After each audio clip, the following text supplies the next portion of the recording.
السلام عليكم ورحمة الله وبركاته. معاكم أحمد عثمان من قناتكم قناة بوكس تو بوكس وحلقة جديدة من حلقات القناة. خير البداية زي ما بنبدأ على طول نبدأ بالصلاة على النبي ونقول اللهم صل على سيدنا محمد وعلى آل سيدنا محمد كما صليت على سيدنا إبراهيم وعلى آل سيدنا إبراهيم في العالمين إنك حميد مجيد.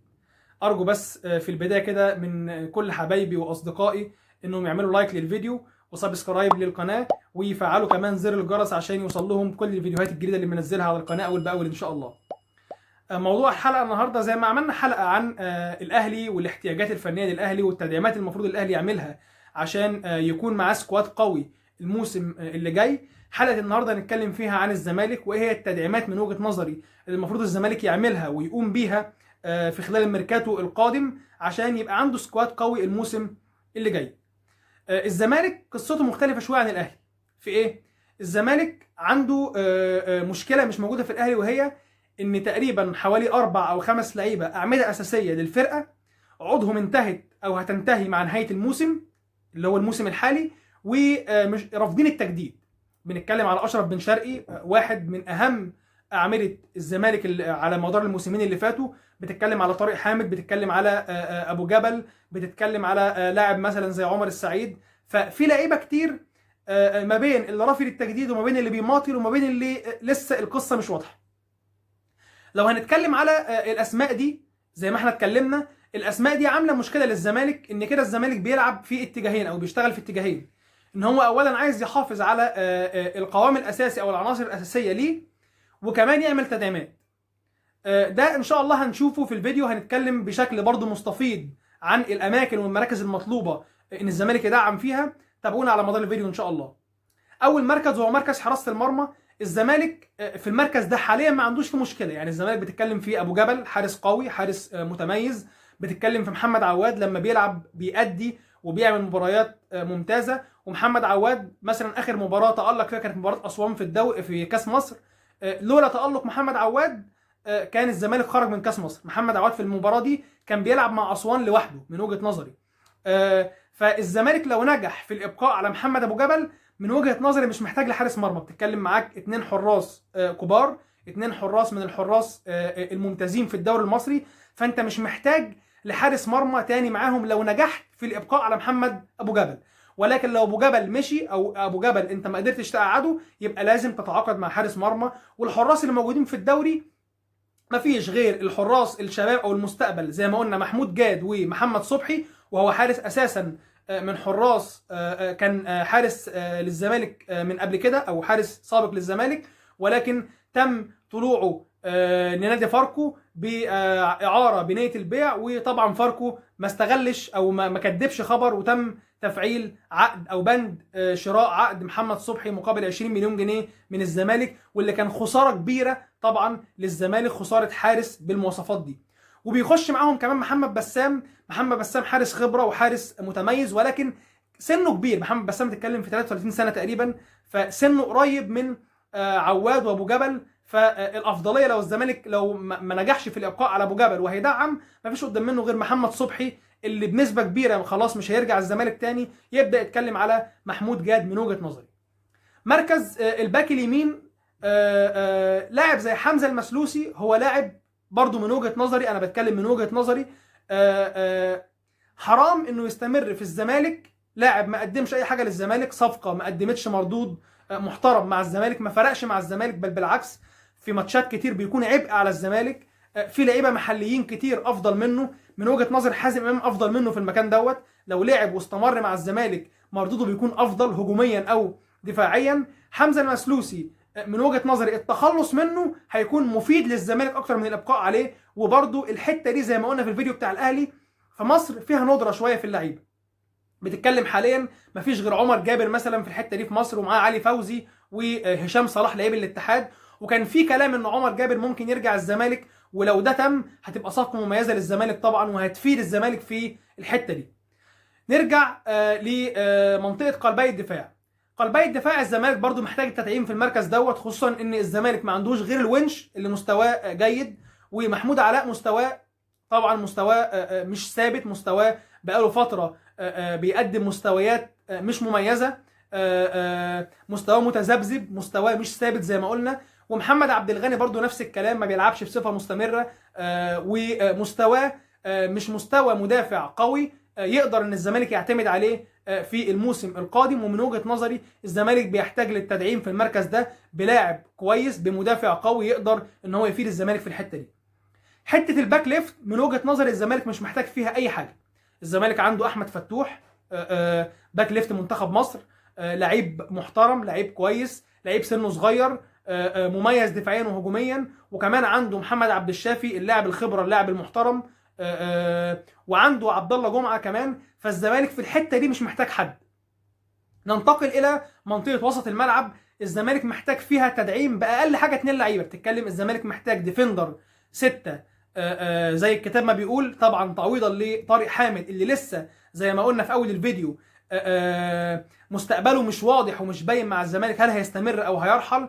وبنسبه كبيره طارق حامد مش موجود. اللي احنا شايفينه ان طارق حامد مش هيكمل مع الزمالك، فلازم الزمالك يقدر ان هو يتعاقد مع لاعب قوي في الحته دي. والكلام على مهند لاشين وامكانيه مجيئه او قدومه للزمالك. ومهند لاشين لاعب كويس ولاعب مميز، ولو الزمالك قدر ان هو يتعاقد معاه هيبقى صفقه مميزه للزمالك. اللاعب الثاني من بعد رحيل فرجاني ساسي عن الزمالك، وفي مشكله في حته اللاعب رقم 8 اللي هو صانع اللعب او لاعب وسط الملعب المهاجم، قدر يعوضها شويه او قدر يشتغل فيها شويه امام عاشور. ولكن الزمالك في الحته دي بيحتاج لعيب تاني مع امام عاشور عشان يقدر ان هو يظبط نص الملعب ويكون عنده عناصر مميزه في نص الملعب ان شاء الله الموسم القادم. حته المهاجم الصريح هنطلع كده قدام شويه. المهاجم الصريح طبعا بنسبه كبيره برضو نفس اللي قلناه على حمزه المسلوسي هنقوله على الجزيري، سيف الدين الجزيري. برضو لاعب ما قدمش مردود قوي، ما قدمش المنتظر منه مع الزمالك، وواخد مكان في القائمه بتاعت المحترفين برضو اونطه او على الفاضي. من وجهه نظري برضو الاستغناء عنه هيكون مفيد للزمالك من ناحيه ان انت هتجدد دمائك بان انت تتعاقد مع مهاجم اميز وافضل منه يقدر يساعد ويقدر يعلم من القدرات الهجوميه للزمالك السنه اللي جايه. وفي نفس الوقت هتوفر مكان لاجنبي ممكن تستفيد بيه في اي مركز من مراكز الملعب اللي الزمالك محتاجها. عمر السعيد لسه القصه مش واضحه، ما نعرفش عمر السعيد هيجدد هيمشي. الراجل فريرا محتاجه، وفريرا بيعتمد عليه في الماتشات الاخيره. تقريبا الزمالك فريرا هيكون من ضمن توصياته ان عمر السعيد يتم الابقاء عليه وهيتم التجديد ليه. ولكن برضو حتى لو عمر السعيد قعد، انت محتاج لمهاجم قوي يقدر يكون موجود السنه اللي جايه للزمالك عشان دفاع او هجوم الزمالك يكون هجوم قوي في الموسم القادم، سواء على المستوى المحلي او المستوى الافريقي. بالنسبه للجناحين او الوينجين، الزمالك طبعا مع رحيل اشرف بن شرقي بيحتاج الزمالك لجناح شمال بنسبه 100%. الزمالك مع رحيل واحد زي ما قلنا من اهم عناصر واهم الاعمده الاساسيه للفريق على مدار الموسمين اللي فاتوا، هيحتاج في الحاله دي برضه وينج يعوض غياب اشرف بن شرقي. ناحيه اليمين برضه احنا سامعين او الوينج اليمين الحته دي موجود فيها زيزو بشكل محترم. زيزو واحد من افضل لاعبي الدوري الممتاز ان لم يكن افضلهم على الاطلاق.